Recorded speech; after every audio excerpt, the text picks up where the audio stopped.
Isa pang bago sa saksi, 3 bata ang patay ng matrap sa nasusunog nilang bahay sa Maasin, Iloilo.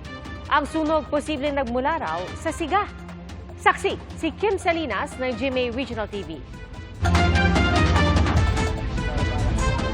Diyos ko, Lord! Napasigaw ang ilang residente nang lamunin ng apoy ang isang bahay sa barangay Dalusan, Maasin, Iloilo. Ang masakit pa riyan, 5 bata ang naiwan sa loob na sinasabing natutulog. Patay nang natagpuan ang 2 bata, edad 5 at 4. Naisugod pa sa ospital ang 1 taong gulang na babae pero idineklarang dead on arrival dahil sa mga paso sa katawan. Patuloy naman ginagamot ang 2 pang bata. Ihambal ko dito ng 3.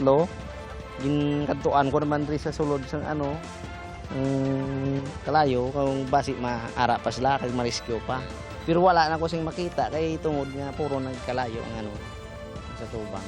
Pahirapan ang pagpula ng apoy dahil nasa bulubunduking bahagi ng barangay ang bahay. Batay sa inisyal na investigasyon, maaring nagmula ang apoy sa siga sa ilalim ng hagdan ng bahay. Napag-alaman, nasa lamay ang mga magulang ng bata nang mangyari ang sunog.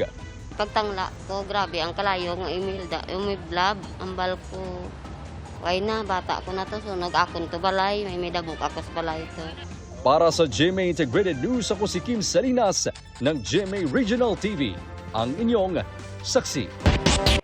Mga kapuso, sama-sama tayong maging saksi.